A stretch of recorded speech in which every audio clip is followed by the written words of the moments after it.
Or from music mogul to an inmate, Sean Diddy Combs is denied bail on charges of sex racketeering. TMZ has been following this case for months now, and Charles Lati-Baudier is joining us to dive deeper into what is happening. Charles, I mean, shocking is an understatement when you hear the details of this case. What are your thoughts after hearing the indictment yesterday?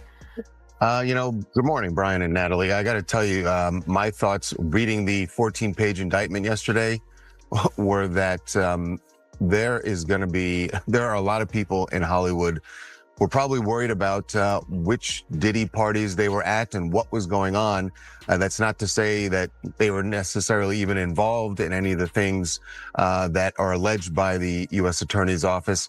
But if you're at that party and it turns out that that's when he set up one of these freak-off, that it was going on in another room and you didn't know about it, there's a good chance that you're going to be called by the U.S. Attorney's Office.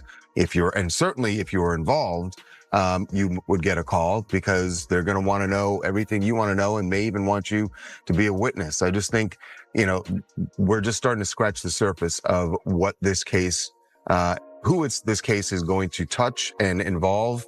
And the feds have said that this remains an open investigation. There could be more charges for Diddy. There could be more charges for other people involved.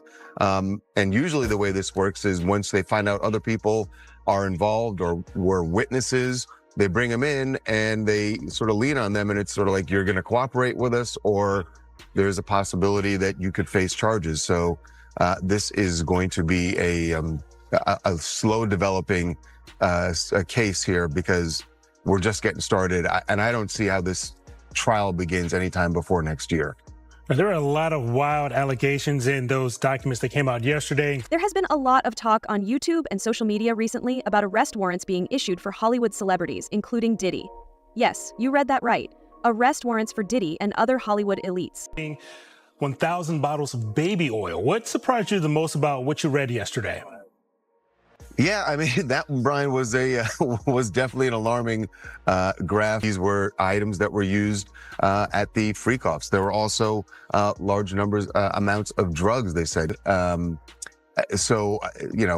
said that the house, according to the feds, that was stocked for these parties that were going on. And then to read their description of how Diddy, as they say, lured women into joining these parties. And they say that he would with him, and then it would turn out that they would be at these freak where they would be forced to have or drugged and with male prostitutes that he was bringing in. And that's one of the counts that he's facing also is the transportation of individuals for a purpose of prostitution. So really alarming allegations laid out in court. Diddy, of course, has pled not guilty to all of it.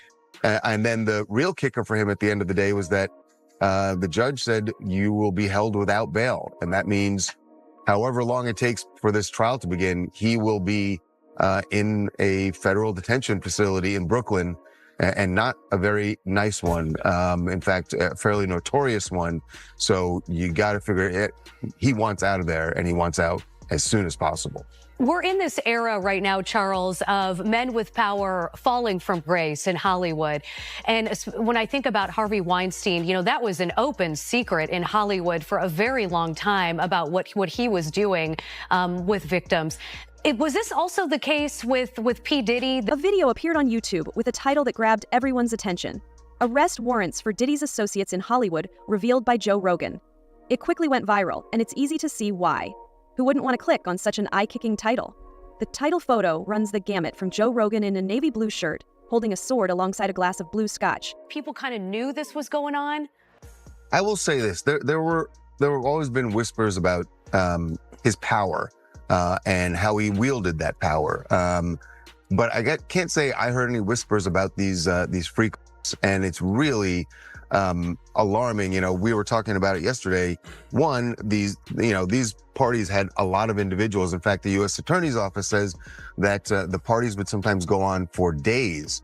So there are a lot of individuals involved, and they say this has been going on for more than 10 years, and yet we didn't hear about that. So that means that all the people that were involved, according to the feds, that he managed to keep them all quiet, that nobody would speak about it. And that does sort of speak to the kind of power he wielded and the fear that people had of him. We're also talking about the fact that the beating of Cassie, which was captured on the hotel surveillance video, that was, 6 years ago. And as alleged when Combs nobody knew about it. Nobody heard about it. Think about all the people that were at the hotel who may have known about it, people who saw the surveillance video and never spoke about it. And like you said, we're in an era where when things like that happen, people speak out about it. So the fact that no one did, and that it only took really Cassie's lawsuit before any of this started coming out, it does kind of speak to the power that he wielded, and that the fact that nobody wanted to cross him. And Charles, what do you think happens next in this case? Members of Sean Combs' family have been ordered to give up their passports. He's currently in jail. What do you think happens from here? Well, his attorneys, the first thing that's going to happen is today, his attorneys are going back into court. They've appealed the bail ruling. And like I said, I'm sure he wants out, and that's their first job right now is to get him out. They've offered a $50 million package for bail. The video quickly went viral, thanks to big celebrity names, a bit of scandal, and some conspiracy talk. It got over 1 million views in just a week, along with tons of likes and comments from people eager to know which Hollywood stars were involved. But as the views kept rising, something didn't seem quite right. Happens, look, he did surrender his passport to his lawyer. We should say the way his team put it out originally, they made it sound like he had turned it over to the authorities. He had turned over his passport back in April to his lawyer, as did his children and his mother. And their point was they wanted to make the case to the court that, look, we're cooperating here. He is not a flight risk. And they feel like the U.S. Attorney's Office undermined that by raiding his hotel on Monday night and arresting him when they say he was in New York because he was more than willing to surrender. In fact, the plan was for him to surrender on Tuesday. And then for some reason, the feds decided to arrest him Monday night. Diddy's attorneys think they did that so that it would look like he wasn't cooperating, and then the judge would deny him bail, which, as it turns out, is what happened. Well, Charles, thank you so much for your thoughts on this morning. You guys always have so much information behind the scenes there. It is 7:13 a.m. in Los Angeles. Thanks for waking up early with us. Absolutely. We're up early every day. You'd expect that with such massive allegations. There'd be news reports from every major outlet, right? But here's where things take a turn. Because my next guest just testified before a federal grand jury. He says he was in possession of a trove of digital evidence from Diddy's freak-offs and parties. His mother of 4 of his kids.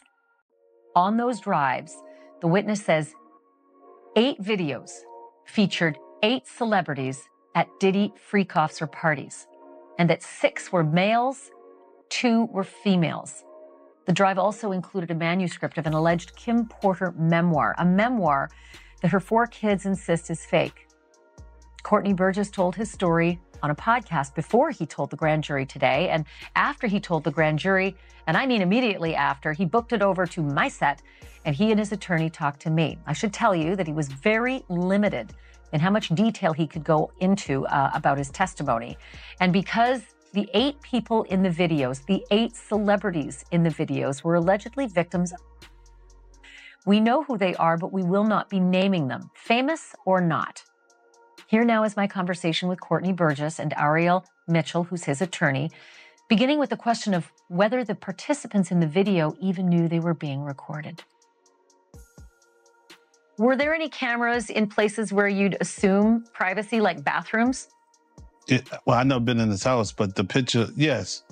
That's where it took place, yes. You'd expect major news outlets to cover such serious accusations, but this is where things start to go wrong. You're aware of surreptitious cameras that were recording in private places like bathrooms. I didn't see the cameras. You could tell how the person was angled. I knew that it was a camera there because I was there. I wasn't there. I don't know if the person was too tall, he was holding it or whatever, but I wasn't there. May I ask you this, Courtney? And Ariel, you can jump in on this as well, but I want to hear from Courtney first. Your home was raided by federal authorities, and I assume it is because of this material. Is that true? I wouldn't say that.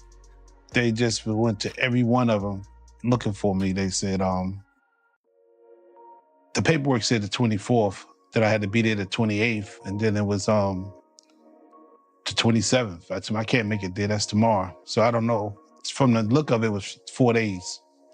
And I want to be specific. When we talk about a raid, we're talking about when a subpoena is served for documents, a search warrant or an arrest warrant. In this situation, Mr. Burgess was not in any way, shape, or form had a search warrant or an arrest warrant issued for him.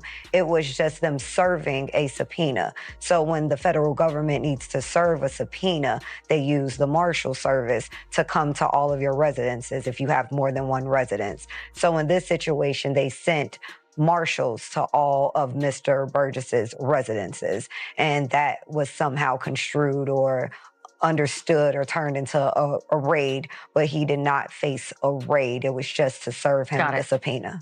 Ariel, do you believe that the subpoenas were issued and executed based on the federal authorities' knowledge that these flash drives existed and had this kind of compromising material? I think it was based on statements that Mr. Burgess made in a prior interview. And those statements include descriptions of what the witness says he saw on those tapes. So I asked him about that, and he answered. It turns out the video wasn't what it seemed. In fact, it wasn't based on any facts at all, just speculation that got out of control. Let's take a closer look and figure out what's really going on. He could, given the limitations imposed on him after testifying before the grand jury. Out of those 8 videos, 8 celebrities, 6 men and 2 women, how many of those 8 celebrities were close to being underage or potentially underage? 2 males. 2 males. And of those 8 celebrities, how many of them were intoxicated or under the influence of drugs? This is going to be all speculation. I just want to preface it by he wouldn't know if they were. Right. Sure. Appear to be. Let me rephrase it. Based on, yes. Understand. Out of the 8 celebrities who were recorded having intimate relations with Sean Combs, how many of them appeared to be either inebriated or intoxicated or under the influence? All of them. All of them. Out of those 8, how many appear to be potentially victimized? How many might have been victimizing? I think all, to be honest, all. Were victims or were perpetrating? Victims. They were all 8 were victimized. Yeah. Meaning this was happening to them and they were inebriated. Right. Not knowing, I guess, how much proof it was in it, what they was doing. And of those 8, how many seemed to be potentially minors? 2 to 3, possibly 3. 2 to 3. Also on the flash drives, Courtney, was what looked to be a manuscript written by, it appears to be a woman who had taken Kim Porter's private journals and had written a book. Is that accurate? We don't know. I don't know how. Yeah. I don't know how. Who wrote it, put it together, but it was from her when I spoke to her. Let's start by talking about the video itself. Joe Rogan began discussing Diddy's recent legal issues on his podcast, and then made things more dramatic by showing news clips about Diddy's arrest, legal problems, and even search warrants at his properties. The video was put together so well that it felt very real. What you received on the flash drives, was it the completed book or was it notes from Kim Porter that later were made into a book? It was completed. It's only 60, it's only about 54 pages. Sure, and in the beginning, it says Kim made me promise that if something happened to her, I would make sure this book became public to the world. The way Sean moved, I knew that was a promise I would have to fulfill. Kim knew I was a woman of my word, and this book was going to make it to print. So it sounds like it is a woman who wrote up the notes from Kim Porter. Does that sound accurate? It's how you read it, yes.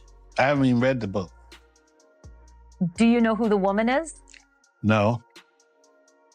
And to be clear, he received it in its complete form. So I think just to make sure we have some clarity here, the manuscript that Mr. Burgess received was already in its complete form. It's not that he edited it or changed anything. Got it. He did give it to someone else who then edited it, but that's not how he received it. Okay, so Ariel, did your client, Courtney, receive the book from the woman who seems to have written it, saying, I'm a woman of my word, and this book is going to make it to print? I don't know if he received it from a man or a woman. He can answer that. I received it from a man. I tell you, somebody she was dating. Do you know if the notes from the book really were from Kim Porter? It was, yes, because I spoke to her probably like 6 hours before I received it. You spoke to Kim Porter? Yes. So Kim Porter. Just saying hi. Okay. Just saying hi. Okay, Ariel, go ahead and give me clarity on the timeline. No, I'm trying to get him to provide clarity of, was there a conversation with her? No, I was talking to the person and he said, hold up, this is Courtney, be right here. Let me say something to him. He said, I know him, put me on speaker. Then that's how we end up speaking. And then later, somebody else came and brought you the manuscript. Right. They also included clips from press appearances with Diddy's lawyers. However, there was never any mention of arrest warrants for other celebrities. Instead, federal prosecutors and legal representatives used real information, carefully put together to make it seem like something big was about to happen. Before I left ATL. To the best of your knowledge, Courtney, do you believe that the manuscript is truly based on Kim Porter's diaries? Because there is a lot of dialogue in there. It is pages and pages of actual dialogue, which, I mean, I can't remember breakfast today, let alone dialogue from 5, 10, 15, and 20 years ago. I guess this is a woman's scar. You understand? Maybe, what she been through. It's, I'm not a woman, so I'm just going by how I got female friends and relatives. They always come to the house scoring because what went on in their relationship. And when you're scoring, you can't forget it. Important to stop down here for a moment and note again that Sean Combs is accused. He has not been convicted of any crimes. And so far, everything against him is an allegation until it is proven in a court of law and a jury either decides or he decides to sign a plea deal to any of these crimes. But at this point in the story, Sean Combs is not guilty of any crimes. He is currently under indictment. He is currently being held on bail. But if you're at all curious about how Courtney Burgess feels about Diddy today, I asked him about that too. And here's what he had to say. Your lawyer just said, the story the tapes tell are the story of Diddy from the last several decades. And I know that you've known Diddy for a very long time. Can you describe what that story is based on what you now know to be true, the last several decades of Diddy's behavior and the reason he's now sitting in lockup? I think I've been doing it for 35 years. I think we probably entered the music business at the same time. He entered with Uptown, I entered into Big Beat, Atlantic. At the time, I guess he was ambitious. He was then from ambitious went to doing anything. And then from doing anything to didn't care about nobody, who he could beat. And then he ended up turning into Lucifer. Today, I look at him, I know y'all call him Diddy or Puffy, I call him Lucifer. The person who made the video knew exactly what they were doing with the thumbnail. It showed pictures of Joe Rogan and even Jennifer Lopez looking like they were in handcuffs, being led away by federal agents. Of course, the pictures weren't real. They were heavily edited, possibly using artificial intelligence to make them look that way. But just one look at the thumbnail was enough to make people click. Allegedly said she would pay off someone to basically testify in her behalf in millions. So what do you think that does to this case, if anything? Okay, now that was for a different case. It's not for the federal case. It's for a civil case. She's suing him for money for rape and for distributing a tape of them raping her. It could do a couple of things. I think it affects her credibility. I also think it affects the credibility of all people who are brought out, because one of the refrains by his defense has been that, these people these are meritless claims. So that is a problem. But I can also say this. She may have been telling, and this was her ex-boyfriend, boyfriend at the time, that I'll pay you to testify. And basically $3 million, he might be reluctant to testify because he's afraid of what repercussions might come, not only from Diddy and his entourage, but also from Diddy supporters. We know that they've come out and been very vocal in favor of Diddy. So though that money could be for him to come in and testify and get over his fear of testifying. But I also think the timing is something else, because that kind of message getting out there when you have a trial for criminal charges in federal court also says to people, hey, you can't believe what these victims are saying. They're making stuff up against me. You've got things on both sides. Remember when they released that beating video? Yes, the one that they're saying leaked. Diddy's attorneys are claiming that the government leaked that to turn the tide against him. They may have had a hand in releasing this information to sort of, turn the tide back for him. So many believed this was true because it taps into our fascination with secret dramas and celebrity scandals. The idea that wealthy celebrities might be secretly involved in criminal activities makes for an exciting story. Thanks for watching. Like, subscribe, and stay informed. Stay tuned for more updates, and let's keep our news accurate.